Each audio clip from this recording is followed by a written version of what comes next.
In this video, we're going to look at some examples from Chapter 2.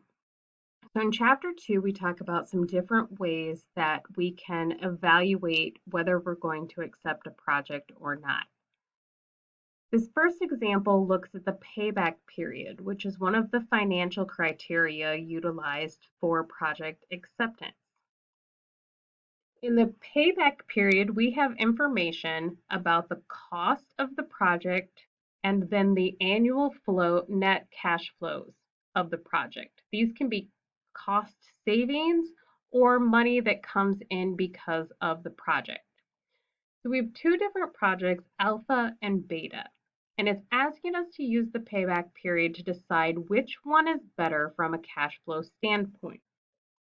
So in order to do that, we take the amount of the investment, so for alpha, it's $150,000, divided by the anticipated net cash flows.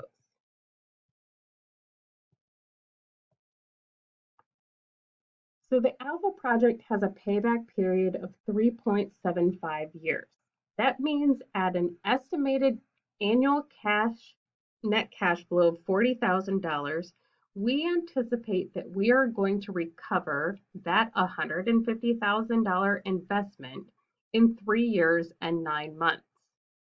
For the beta project, we have an outflow of $200,000 divided by annual net cash flows of $50,000. So for the beta project, it will take us 4 years to recoup that investment. So just using the payback period, the alpha is the better choice of project because it is paid back faster than the beta project. If you remember from Chapter 2 and from the Chapter 2 lecture, the payback period is not the best way to analyze a project decision. It is often used in collection with a lot of other criteria measures, but it's not the best one to decide on its own. In the second example, we're going to look at net present value. So in net present value, we can use Excel to do the calculations for us. We want to know if the investment is going to end up with a positive net present value. Unlike the payback period, net present value takes into consideration the time value of money by discounting our future cash flows back using our required rate of return. In this example, our required rate of return for this company is 20%. When we use the net present value function in Excel, we will write equal, and then we want the investment plus the net present value, or NPV, of our cash flows. We put a parentheses, and it tells us that first we want the rate, and then we put a comma and the values. So our rate is 20%. We'll click on the 20% cell, put a comma, and then we select our cash flows. Excel then is going to discount those cash flows using that 20% required rate of return. Close our parenthesis and place enter. So the required rate of return on the first project is negative 82,000.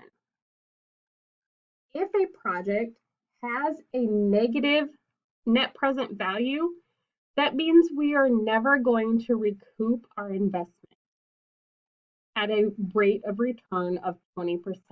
We would likely reject any project that has a negative net present value. Let's look at the other projects. So we have equals the investment plus the net present value, 20%, comma, select all of the outflow or cash flows, except for the initial investment near zero, That also has a negative net present value. Now let's look at our third project. Cash flows plus net present value, our rate of 20%.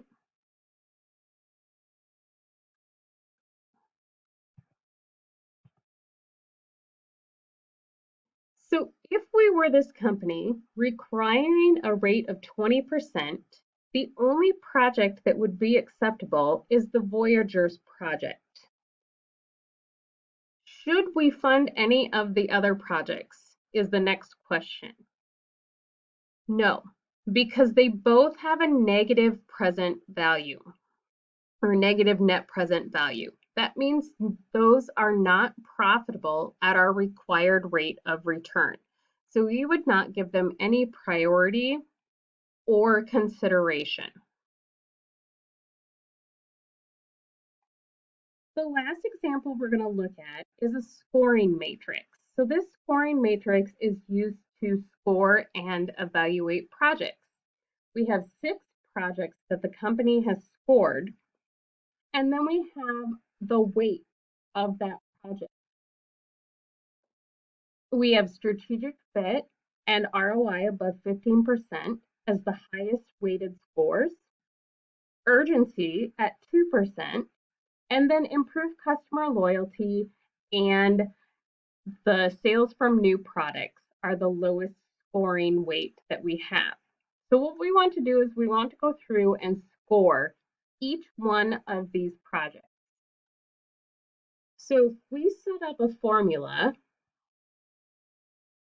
we are going to say that this equals, and we'll want to use parentheses for this. So Excel will do all of the math. We take strategic fit, and then I'm going to click in that.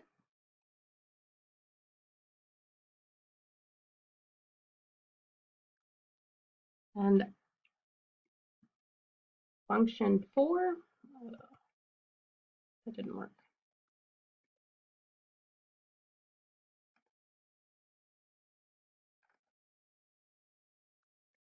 Locking the cell. Times.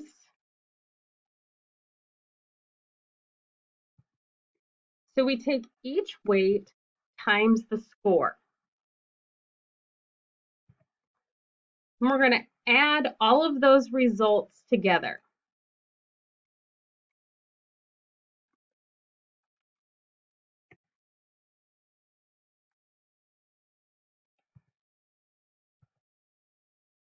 The ROI score times the 2 ROI weight of 3.0 times 2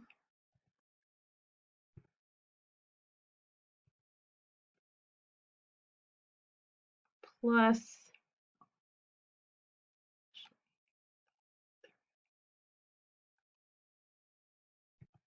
the urgency times, and we're just doing for project 1 right now, the weight from sales of new products. And you can, of course, do this with a calculator or a piece of paper and a pencil, but I already have this set up in Excel, so I'm going to have Excel do the math for us. So for project 1, if we take 1 times the weight of 3, 8 times the weight of 1.5, 2 times the weight of 3.0, 6 times the weight of 2.0, and 2 times the weight of 1.0 and add it together, we get a weighted total score of 36. Now we can score all of our projects. Because I locked those cells, I could just copy and paste that formula all of the way down, and it automatically scores all of the projects for me. So when I'm looking at this, there's another reason that I did that in Excel with the weighted cell locks. So in the first saying just using the scoring matrix, how would we rate these projects?